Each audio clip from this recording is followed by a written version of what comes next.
7 November ही तारीख लक्षात ठेवा बरं का, कारण एप्रिल, ऑक्टोबर, डिसेंबर या महिन्यांमध्ये जरी आपण डॉक्टर बाबासाहेब आंबेडकरांच्या अधिक जवळ असलो तरी 365 दिवस बाबासाहेब आपल्या मनामध्ये असतातच.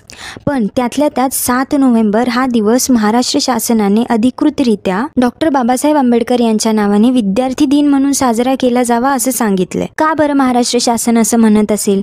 याचं कारण असं की विद्यार्थी कसा असावा याचं प्रतीक म्हणजे डॉक्टर बाबासाहेब आंबेडकर. कितीही संकटं आली, कितीही अन्याय अत्याचार झाले तरीही आपलं चारित्र्य न गमावता जिद्द आणि चिकाटीने त्यांना तोंड देणं हे एका सर्वोत्कृष्ट विद्यार्थ्याचं लक्षण. आणि त्या विद्यार्थी दशेला परिपूर्ण न्याय देतात ते म्हणजे डॉक्टर बाबासाहेब आंबेडकर. 7 नोव्हेंबर हाच दिवस का बरं?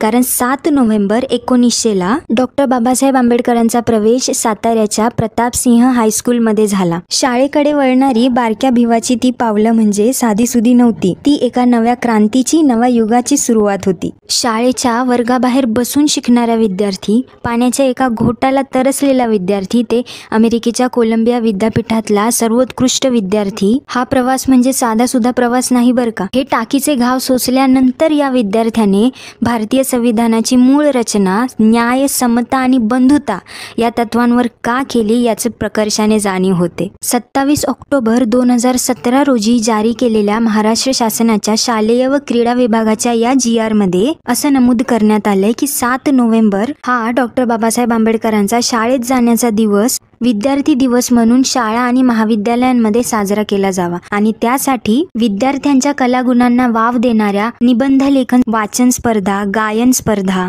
वक्तृत्व स्पर्धा अशा कार्यक्रमांचं आयोजन करून डॉक्टर बाबासाहेब आंबेडकरांसारखं आदर्श विद्यार्थी कसं होता येईल बरं, या संबंधित विद्यार्थ्यांना मार्गदर्शन करावं असं त्या GR मध्ये नमूद केलंय. दुर्दैवाने मोठ्या स्तरावर हा कार्यक्रम आणि हा GR फॉलो केल्याचं दिसून येत नाही.